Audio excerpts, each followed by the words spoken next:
Chapter 13. A Pirate's Crimson Curse.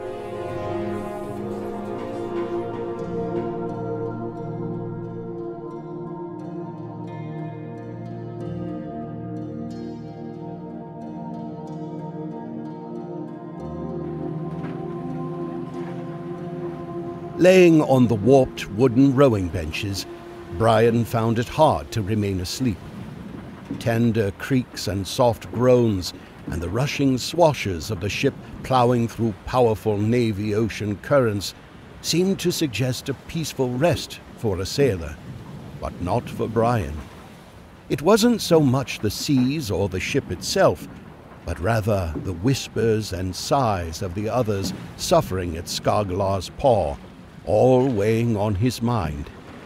It was all as if they were surrounding him, like that of a ghostly veil. Unexpectedly, the irregular sound of early morning footsteps alerted him. The echo of his dreaming disappeared, but the sound persisted, reviving Brian's sleepy soul.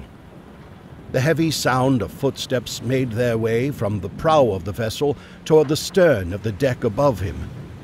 Realizing that something was amiss, he quickly broke through the simple shackle lock with his silver handless table knife and snuck past the other sleeping slaves.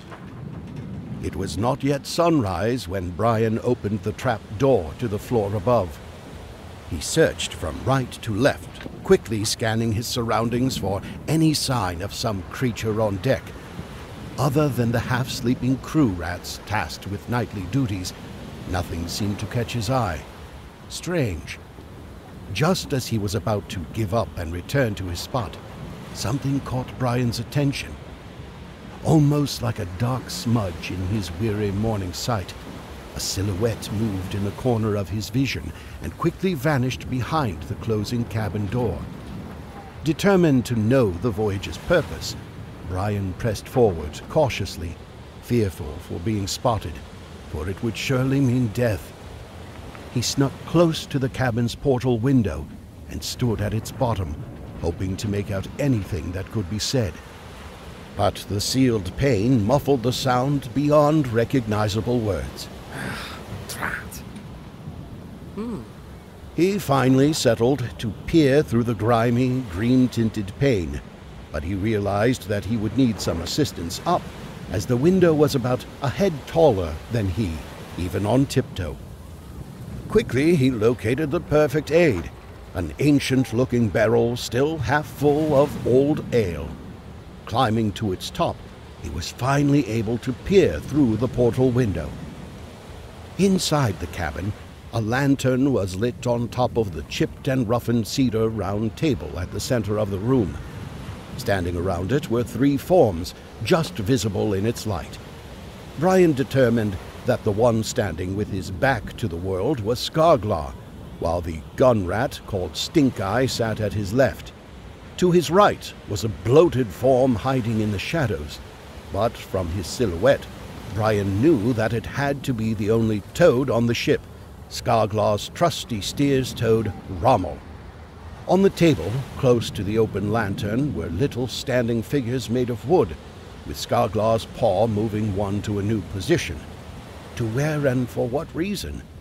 Only he knew, as Brian could not get a good view of what paper, map, or strategy lay beneath them through the dirtied and scratched window. The mouse eventually turned his attention to the rectangular captain's table in search of the smooth, silvery, clamshelled device he had seen earlier. In his search, Brian began leaning onto the loose piece of glass, unknowingly pushing it out of its frame. As the seal broke, the half-drunken voice of the old steer's toad made its way to Brian's ear, and he could now more clearly discern the words. So, we aren't traveling to Dolphin's Cove, but straight north? Captain. You put too much faith in our old trinket. But we might ask the tough questions. Aye, he's not much for brains, but that bat's got to be the key to this treasure. Right, Captain? The sardonic voice of the gun rat Stink-Eye chimed in, trying his best to be in good graces with his leader.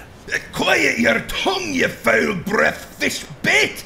I don't need the whole ship to know me ruse. The bat says that this island here is where the needle and the poem points. Now I believe this to be an isle we've ventured before. To the old fish rat's grave. There's nothing there, matey.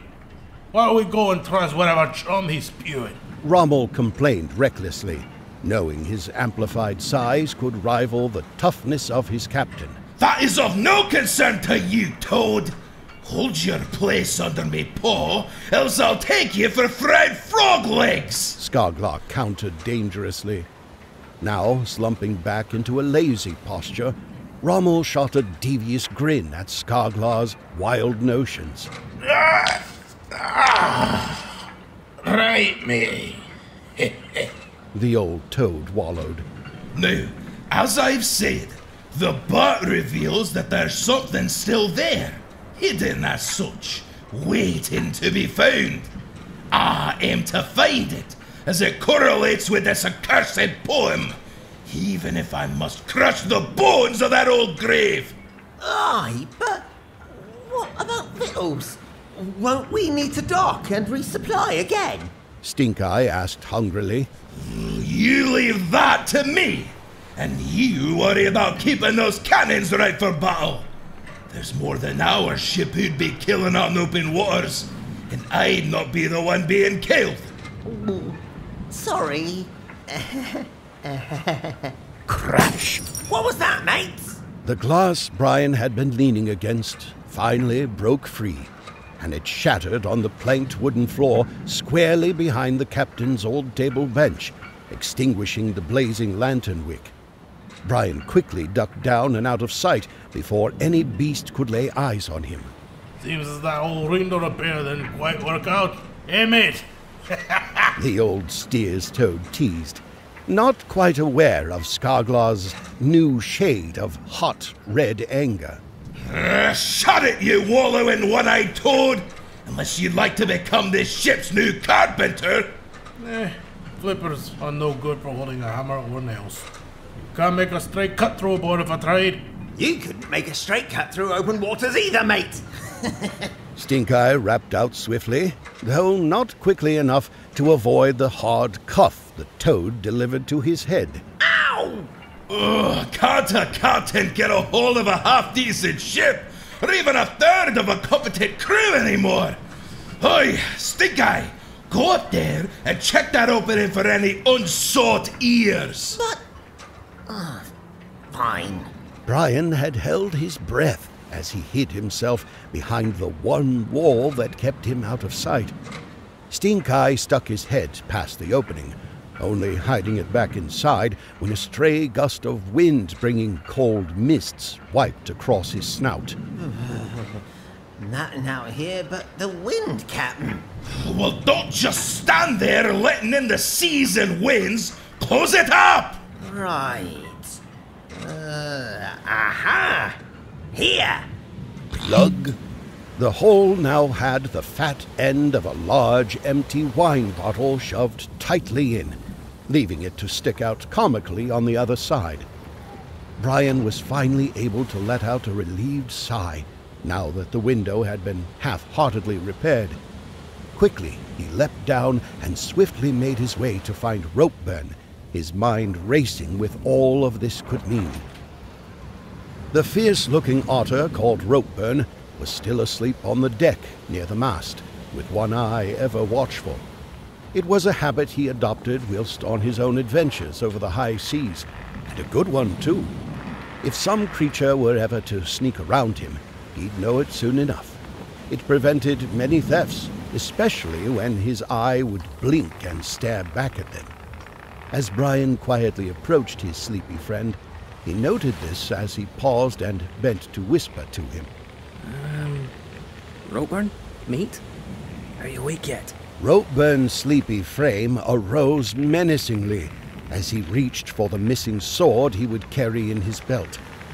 Leave me bloody ball of brandy alone, you gaff! He yelled as he stood up and brandished the invisible cutlass. Brian? What are you... Shh! Crews aren't awake yet. Let's keep it that way.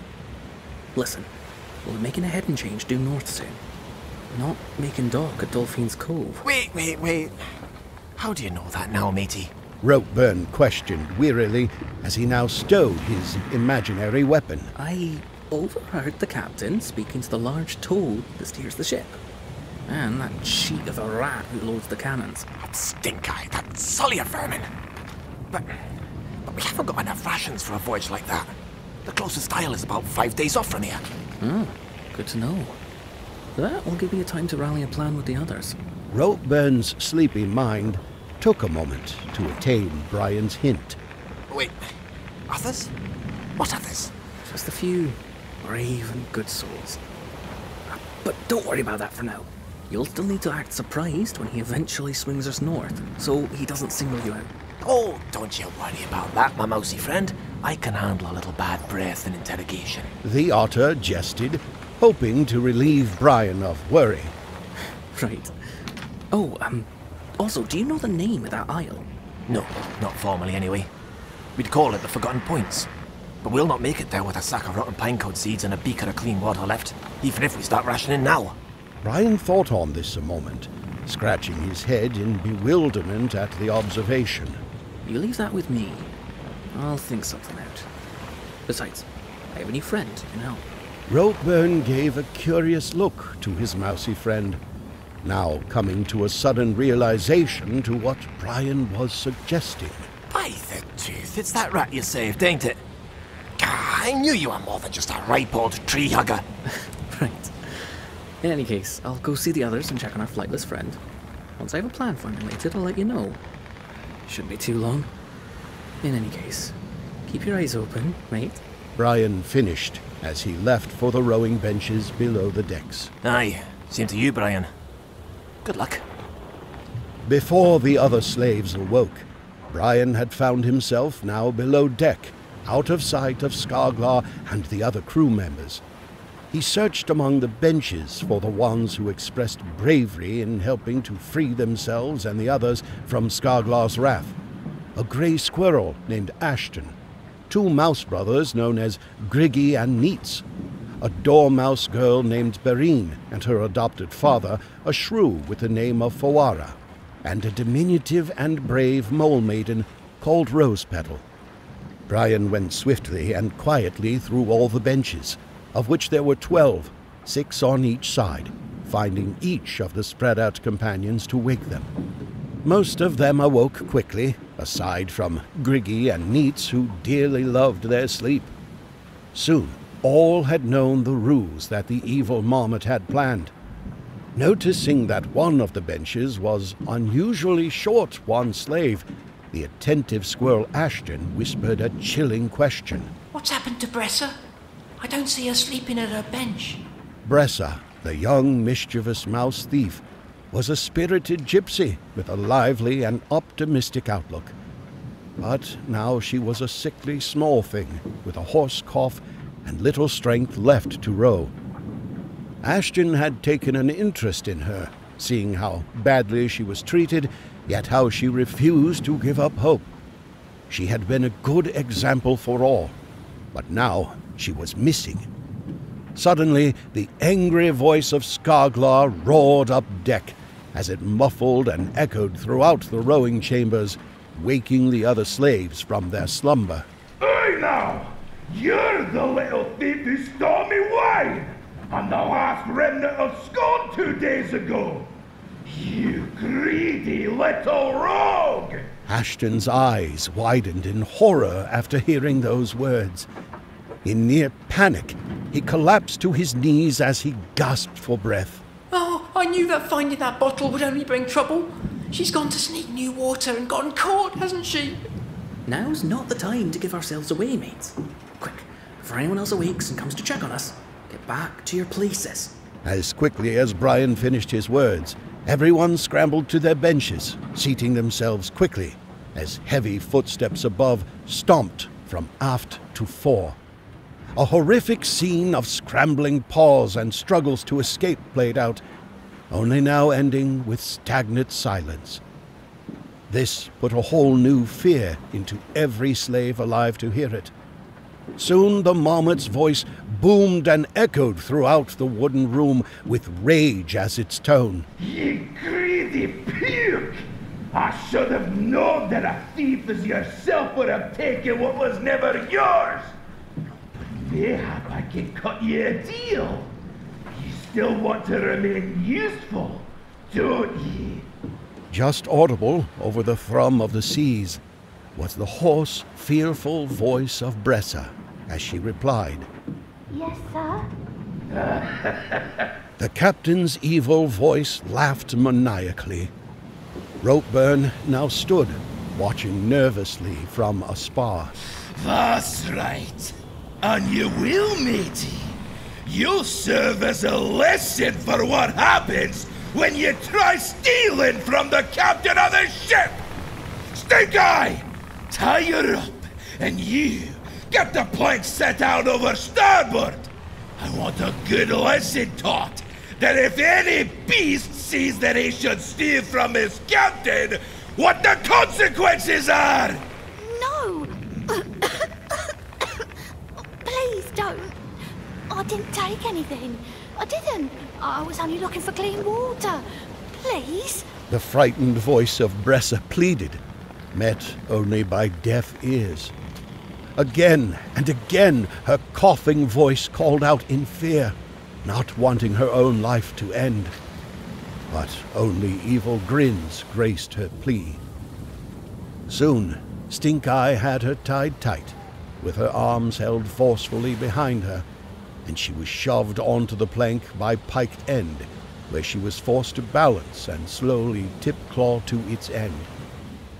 Looking mournfully down at the seas, she drew breath in, ready to try her plea again with new tears, when she was unexpectedly pierced from behind. Shock fell over her as she tried to regain her footing, but alas, overwhelming silence followed as her shadow fell beyond the open gaps where the oars went through the ship's hull. Splash! Suddenly, she was covered over by cold, frothy wakes, her form now lost to even the skies above. There was no sound of struggled swims to be heard. Ashten choked in tearful silence as he realized what had happened. On the main deck, Skoglar stared curiously at Stink Eye, who had not expected to have it all end so quickly. And why would ye go and feel the deed yourself, eh? Speak up now! The rat didn't know how to reply. Resting his spear onto its end, he leaned against it, thinking back how such a thing might have chanced itself. I don't know, Captain. Just felt like she needed some help, is all. He reasoned, not coming to any real conclusion that would make sense to him or his captain. What he did not remember, however, was the small bump from behind, delivered by the steer's toad himself, Ramel. The self-righteous toad knew that this would be a step towards relieving himself of that accursed rat. The captain's stern gaze stared Stink Eye up and down expectantly. Finally, shaking his head at the murderous creature, Skoglar spoke as he crossed his arms over. Well then, why don't you wait till I give the command before you go and put that stick places, eh? Else I'll make a lesson of you also. Now you lot, quit standing around and get to your chores! Below deck, Ashten was a sobbing mess, his eyes and nose wet with grieving. He had grown attached to Bressa, but now she was gone. Brian approached Ashten in efforts to comfort the hurting creature. Ashten, mate, listen! I know that you love Bressa, believe you me. I wished I could save her too. You know one good thing? The squirrel paused his crying a moment, choking and suppressing tears as he listened. She's no longer sick or in pain. Better yet, she's not a slave anymore. Yes, but at what cost? She's no longer alive to enjoy it, is she? Ashten cried out. I'm sorry, Ashten. My friend, truly I am. I know you were deeply attached to her. I'll do what I can to avenge her death. I won't let it go in vain. Losing confidence in Brian, Griggy and Neets started voicing their concerns. What are we to do now? We'll be slaves to that awful Viking forever. Friends, we will find our freedom. We only need fight for it when the time comes. Brian said encouragingly. Son of our Stotska. We can't risk our lives so recklessly. Voiced the shrew-father Foara. Now more of the others began joining, and a commotion was rising, louder and louder. Brian stood before them, aghast at the sudden outcry of the panic-stricken creatures. Quiet, you yapping! Else I'll send you all to join her! The evil grain Skoglar's voice commanded up deck. Now silence fell over the slaves, and only nervous shuffles were heard. Ashten gritted his teeth as he stared up toward where the voice boomed forth from. Brian spoke softly again, now that every beast was quiet once more. For now, we'll rest and mourn for Bressa. In time, we'll make our freedom. For her, and for all who have fallen before and after her. Every creature will see daylight and smell fresh air again. But we can't lose hope. In time, we will see freedom, believe you me. And now, let's keep our spirits high and our voices silent for this moment. For Bressa. Fleeting, mournful silence was shared between every slave in the rowing benches. Now, in unison, they all joined together in saying one word, expressing that they believed in this promise. Amen. Amen. Да, будет так.